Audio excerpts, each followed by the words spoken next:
I welcome you, Dike. Thank you. I didn't know if that was a compliment or just... I'm a poet, so I'm going to begin with lines from a poem written by the Irish poet W.B. Yeats and popularized by our own Chinua Achebe. Things fall apart, and the center cannot hold. Mere anarchy is loosed upon the land. Things fall apart, and the center cannot hold. And I start with those lines because I want to ask, why are things in such danger of falling apart in the country today? The answer is an open secret. Every time you look at our coat of arms, it's right over there, you will see the answer to that question. It's written under our coat of arms. We call it the Nigerian motto, and it says, unity and faith, peace and progress. Unity and faith, peace and progress. Unity and faith, because it is difficult to preach unity if you're not also offering faith. The unity of the country feels like it's under threat today because too many Nigerians have lost and are losing faith in the nation.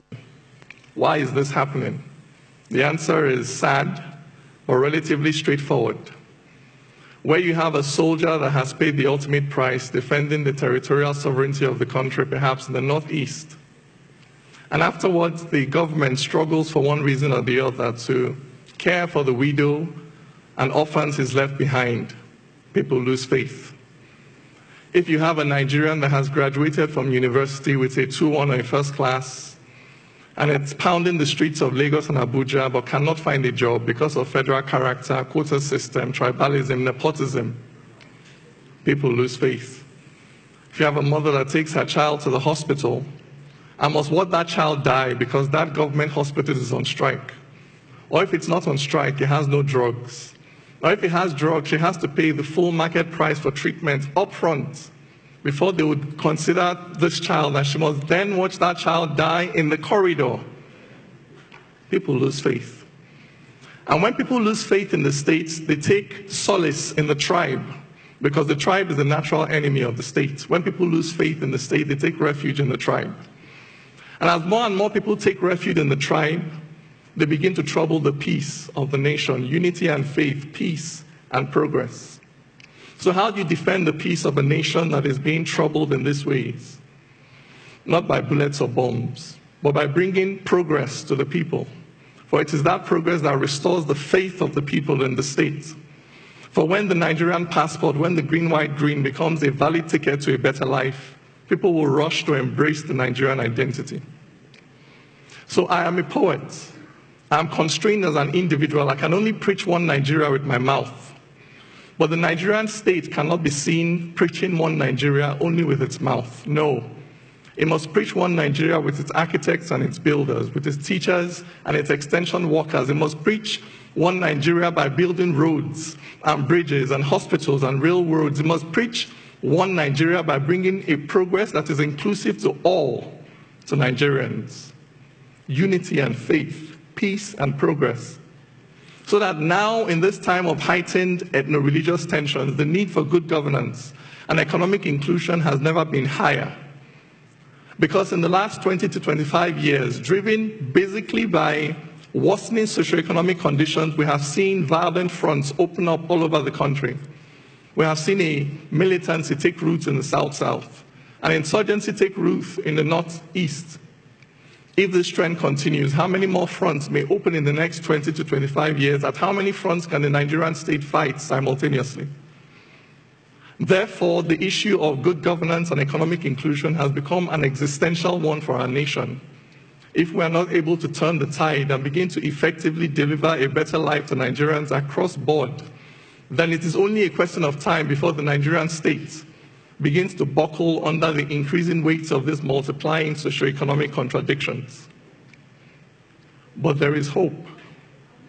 In South Africa, in the aftermath of the collapse of apartheid, people predicted chaos and bloodshed. Those predictions did not come to pass, chiefly because of the decision of one man to stand up for the common good of all South Africans, white or black. We need the same thing to happen here. We need our government to commit to stand up for the common good of all Nigerians, regardless of faith, tribe, political affiliation. We need a government that will commit to investing, for instance, in infrastructure for all, investing in the roads that unite, in the bridges that bind, in the railways that connect, investing in our unity schools as they were meant to be, in the NYSC as it was meant to be, investing in creating heroes out of our sporting champions who daily demonstrate on the field of struggle that victory has nothing to do with faith and ethnicity and everything to do with hard work and tenacity. If we have a government that invests in these things, then there is hope. If we have a government that is committed to investing in providing jobs for our youths, affordable credit for our startup businesses, so that people feel that they have a stake in society, for those who have houses and cars of their own, are less likely to go out on the street to burn the houses and cars of others. If we have a government committed to investing in equal economic opportunities for all Nigerians, then there is hope. If we have a government committed to investing in laws that are certain and knowable in advance, in a justice that is blind to the power, the wealth, the political office, the faith, the ethnicity of those who stand before it, so that Nigerians know that action A will attract consequence B, regardless of who you are, then there is hope. If we will commit to invest in a language of inclusion, in alternative interpretations of our own history and social realities, so that Nigerians see that poverty does not discriminate between North and South, that armed robbers do not obey the federal character principle. And when the River Niger bursts its banks, it does not just flood the homes of Muslims and non-indigents, that devastation does not discriminate, and the only way we can tackle it is by pulling together. If we can invest in narratives like this, then there is hope.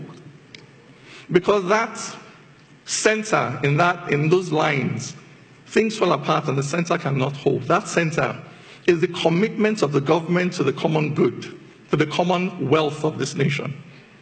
Now, I am not the government, I'm just a poet. So I can only contribute my poems to this struggle for economic inclusion, for social justice and national integration. So I'm going to leave you this morning with a poem titled, The Wall and the Bridge. If a white man turned and called me nigger, my blood would boil in righteous anger, for the evil of discrimination is clearly established when a white man tries to treat me like rubbish. But if Hausas say Igbos are greedy and crude, and Igbos say Hausas are haughty and rude, and Ijaw says the Shekiri must die today, and Ezra tells the Zulu there's no other way. If Yorubas declare it is Awo or nothing, and we use federal character to share everything, so before you can even smile and tell me welcome, you must first ask me where my father is from. If those who were settlers but now indigents say those who are settlers can't become indigents, and the Constitution says we are all citizens, local governments keep issuing certificates of origin. If my brother passed JAM but can't go to uni because he is thief and he's not Kanuri, and UniMaid has a quota for its catchment area, so he must go back to Benue or wait one more year. If it's okay to say it's not okay to marry someone just because they are Kalabari and that every tribe should have its own side, are we not then practicing apartheid? If you cannot buy land unless you're a native and cannot find work unless you're a native and cannot feel safe unless you're a native, how can we then say we're not primitive? Yet, you go to London and get their passport, then settle wherever, however you want. You stand there and fight for equality, but come back and start to use ethnicity. I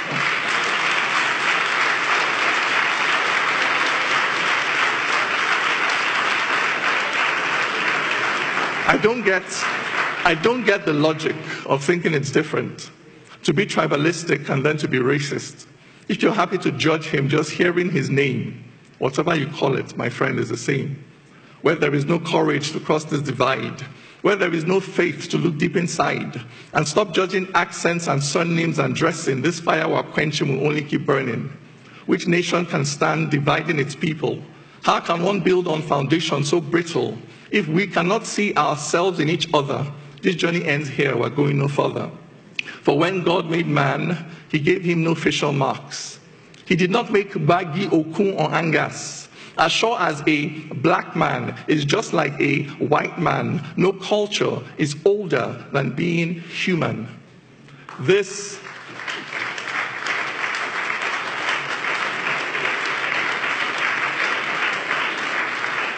is the truth. Until we accept it, our nation will stumble on its broken feet. For the same things can bind us that drive us apart. For the wall and the bridge are both in the heart. Thank you very much.